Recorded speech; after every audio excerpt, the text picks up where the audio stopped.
So ಈಗ ಡ್ಯಾಮ್ಗಳ ಪರಿಸ್ಥಿತಿ ಏನಿದೆ ಅನ್ನುವಂಥದ್ದನ್ನು ನಿಮಗೆ ಹೇಳಬೇಕಲ್ವಾ, ಎಲ್ಲಿ ಯಾವ ರೀತಿ ಆದಂಥ ಪರಿಸ್ಥಿತಿಗಳ ನಿರ್ಮಾಣ ಆಗಿದೆ ಅಂತ. ಕೆ ಆರ್ ಎಸ್ ಏನಾಗಿದೆ, ಕಬಿನಿದು ಏನಾಗಿದೆ, ಎಲ್ಲವೂ ಕೂಡ ನೋಡ್ತಾ ಹೋಗೋಣ.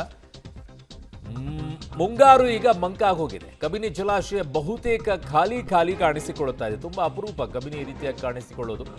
ಮೈಸೂರು, ಬೆಂಗಳೂರು, ಚಾಮರಾಜನಗರಕ್ಕೆ ಈಗ ಆತಂಕ ಎದುರಾಗಿದೆ. 3 ಜಿಲ್ಲೆಗಳಿಗೆ ಸೇರಿ ಇನ್ನೂ 20 ದಿನವಷ್ಟೇ ನೀರಂತಿದ್ದಾರೆ.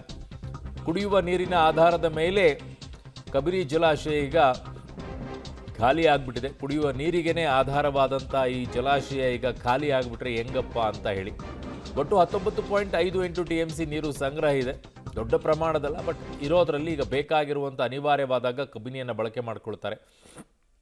ಕಬಿನಿ ಜಲಾಶಯದಲ್ಲಿ ಸದ್ಯ ಇರೋದು 4 TMC ನೀರು ಅಂತ ಹೇಳ್ತಾ ಇದ್ದಾರೆ, ಡೆಡ್ ಸ್ಟೋರೇಜನ್ನು ತೆಗೆದ ನಂತರವೂ ಕೂಡ.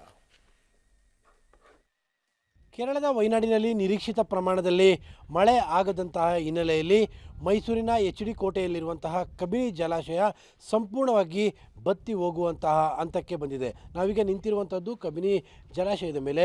ತಾವೀಗ ಗಮನಿಸ್ತಾ ಇದ್ದೀರಿ ಕಬಿನಿ ಜಲಾಶಯದ ನೀರಿನ ಪ್ರಮಾಣ ಎಷ್ಟರ ಮಟ್ಟಿಗೆ ಕುಸಿದಿದೆ ಅಂತ.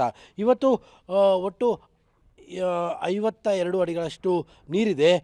ಕಬಿನಿ ಜಲಾಶಯದಲ್ಲಿ ಒಟ್ಟು 19.52 TMCಯಷ್ಟು ನೀರು ಹಿಡಿಯುವಂತಹ ವ್ಯವಸ್ಥೆಗಳಿದ್ದಾವೆ. ಆದರೆ ಇವತ್ತಿನ ಮಟ್ಟಿಗೆ ಕಬಿನಿ ಜಲಾಶಯದಲ್ಲಿ ಇರುವಂಥದ್ದು ಕೇವಲ 4.5 TMC. ಅದರಲ್ಲಿ 2.5 TMC ನೀರು ಡೆಡ್ ಸ್ಟೋರೇಜ್ ಆಗಿರುತ್ತೆ. ಇನ್ನು ನಮ್ಮ ಬಳಕೆಗೆ ಕೇವಲ 2 TMCಯಷ್ಟು ನೀರು ಸಿಗುತ್ತೆ.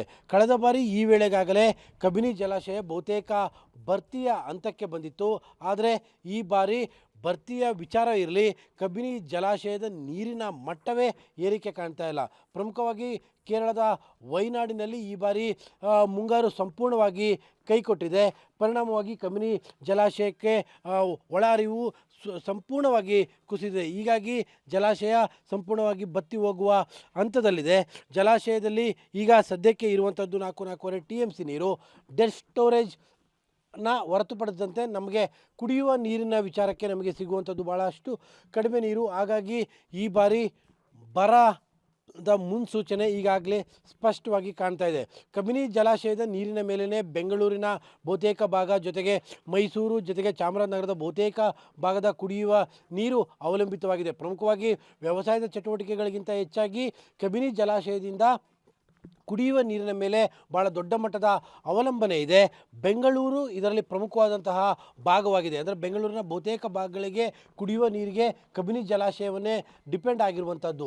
ಆದರೆ ಜೂನ್ ಮುಗಿಯುವ ಹಂತಕ್ಕೆ ಬರ್ತಾ ಇರುವಂಥ ಈ ವೇಳೆಯಲ್ಲಿ ಬಹುತೇಕ ಜಲಾಶಯ ಭರ್ತಿ ಆಗಿಬಿಡಬೇಕಿತ್ತು. ಕಳೆದ ಬಾರಿ ಈಗಾಗಲೇ ಈ ವೇಳೆಗಾಗಲೇ ಜಲಾಶಯದಲ್ಲಿ 75 ಅಡಿಗಳಷ್ಟು ನೀರಿತ್ತು.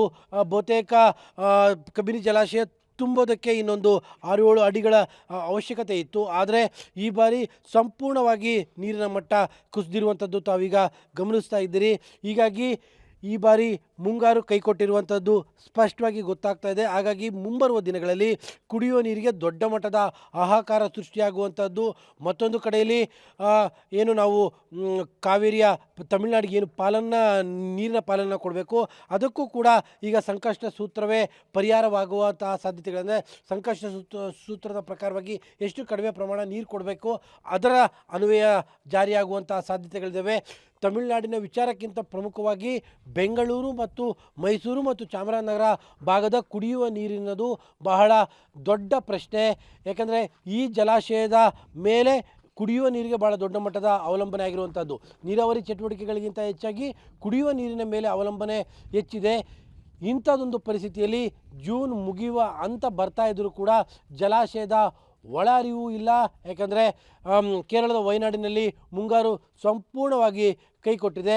ಕೇರಳದ ವಯನಾಡಿನಲ್ಲಿ ಮುಂಗಾರು ಜೋರು ಪಡೆದೇ ಇದ್ದರೆ, ಕೇರಳದ ಮುಂಗಾರು ಉತ್ತಮವಾಗಿ ಬಾರದೇ ಇದ್ದರೆ ಕಬಿನಿ ಜಲಾಶಯ ತುಂಬೋದಿಲ್ಲ. ಆದರೆ ಮುಂಗಾರು ಮುಗಿಯುವ ಹಂತಕ್ಕೆ ಬಂದರೂ ಕೂಡ ಮುಂಗಾರು ಚುರುಕು ಕಾಣ್ತಾ ಇಲ್ಲ. ಪರಿಣಾಮವಾಗಿ ಕಬಿನಿ ಜಲಾಶಯ ಭಾಳಷ್ಟು ವರ್ಷಗಳ ನಂತರದಲ್ಲಿ ಬತ್ತಿ ಹೋಗುವ ಹಂತಕ್ಕೆ ಈಗ ಬಂದು ನಿಂತಿರುವಂಥದ್ದು. ಕ್ಯಾಮ್ರಾ ಪರ್ಸನ್ ಕಾರ್ತಿಕ್ ಜೊತೆ KP Nagaraj, public TV, Mysuru.